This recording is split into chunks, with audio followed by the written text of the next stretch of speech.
Hi, welcome back. The usual for you? Oh, yeah. What's the usual? I don't know. You know, No. do you remember her? No. Hello, everybody. Welcome back to Oscar Buzz. Trevor here, joined by Thomas as always. And today we're talking about Michel Franco's Memory. This is his latest film, starring Jessica Chastain, Peter Skarsgaard, and some of their best work. Also, we got Elsie Fisher. They're making an appearance once again. Their first work since 8th grade that I've seen them in, at least. Or I forgot. They're in Texas. Yeah. But we don't count that. Elsie Fisher, their first work. Okay. But yeah, mainly we're looking at Jessica Chastain and Peter Skarsgaard, and this is really, really a centerpiece, just fully around them. The entire film is framed around their performances, and I mean, rightfully so. Like, excellent work from both of them. But the film is about Sylvia, who's Jessica Chastain. She's a social worker, and basically, there's this guy who follows her home named Saul, and she starts to take care of him because he has dementia. And there are things about their past, so we are going to get into spoilers if you haven't seen the film. But Thomas, initial takeaways from this one. So my initial takeaways are very much the same. This is definitely, above all else, a showpiece for them, and they are both incredible, really. I think the film around them is sometimes it's a little dull. I'll be honest. Sometimes I wasn't quite as invested when it's not them two together interacting. I do think the film loses steam a little bit. I'm not quite as interested in just the sort of family drama that we get from both of them. But when it's them two interacting with each other, and you do get this sort of conflict between one person who doesn't want to remember, one person who can't. Right. Either that is the sort of binary opposition that is at play, and that's an interesting one to focus on. And I just think the film around them, and when it's not just explicitly showcasing their talent, I was a little bored by it. I think there's just not quite as much maybe characterization as there needed to be outside of these very sort of surface level ideas of this person has Alzheimer's, therefore can't remember.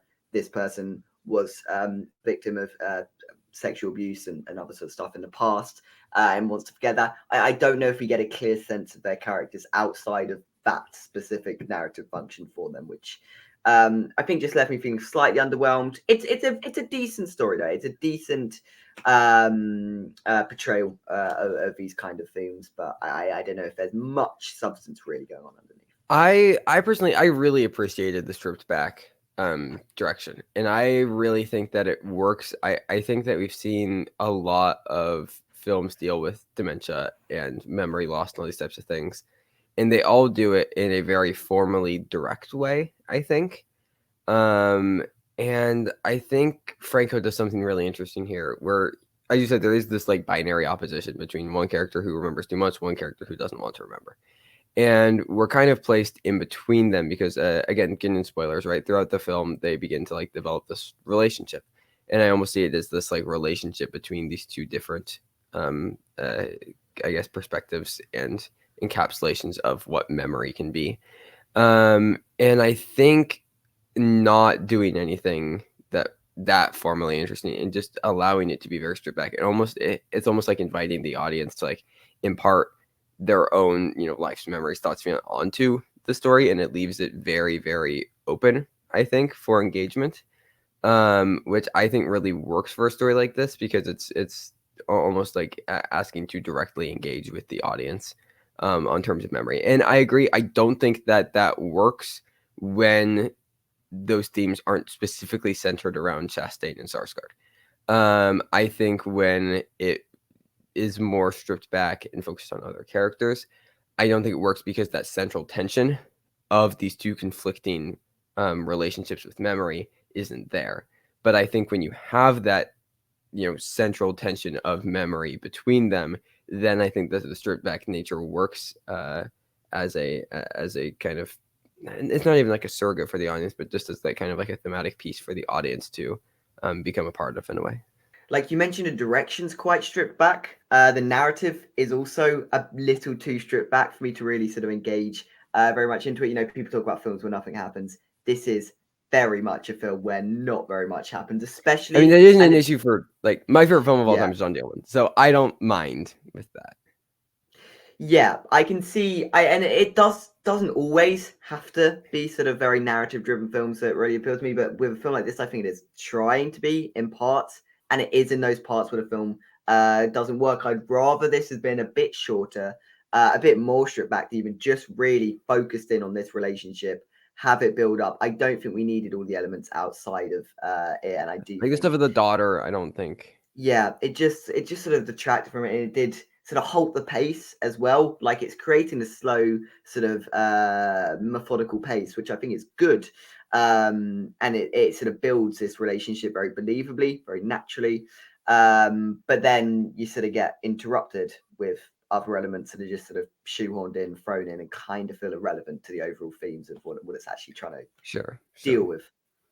Yeah, and I think, like as I was saying, like the those elements, those slower elements, where it is far more stood back, they really do almost entirely just work with Chastain Skarsgård, and like again, it feels like it's wanting to do a little bit too much, and I would have preferred almost if it committed to that more stripped back tone, because I think in moments, like with the stuff with Jessica Chastain and her mom, and then the parallels between that and then the relationship with her daughter, those moments don't allow it to just kind of sit in this like more meditative tone that reflects on memory and memory loss and all these types of things, as if it really just purely focused on Chastain and Skarsgård. Like I think there's a different version of this film where like they're essentially like the only two main characters, and no other character has, like more than like 10 lines.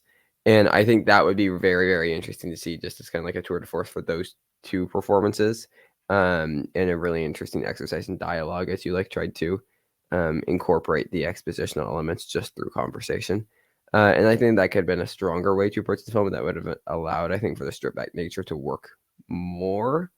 But as it is, I don't know, I still appreciated a lot of what it was doing and still enjoyed the film a lot. Yeah, I'd say I still enjoyed the film because of the strength of the performances and their moments together, and the elements that they're exploring there, and how subtly and carefully they're handled. I'd still say I came Like, even away down from to the like the film framing in some fairly positive. moments. Yeah, for Like, sure. it's excellent in some of those opening sequences to show like the power dynamics between Chastain and Skarsgård, and like there's some phenomenal framing, like in just the way that it conveys information through its visual language. But yeah, I think I agree. It does get a bit stale, I think, as the film Yeah, runs on. yeah, but yeah, not much more to say really. I watched it a couple No, weeks ago, and again, it didn't really leave me with much to chew on, I think sure, was the problem. I didn't find it to be very remarkable in many other regards other than these central performances. it's So fair. yeah. No, I don't know. I still liked it quite a bit. I'm leaning towards like a 7, I think. Okay. I'd be leaning I think I'd give it a 6. I think a solid 6, Nice. Not terrible, but there are definitely flaws with it. Sure, for sure. But that is where we're at. Awards not getting anything. Not even worth discussing. I think Chastain and Skarsgård probably should be in conversations for it, but they just aren't, going to be coming anywhere close. Yeah. So those are our thoughts on Memory. Share your thoughts in the comments down below. But until next time, thank you everybody for watching. Stay safe and goodbye.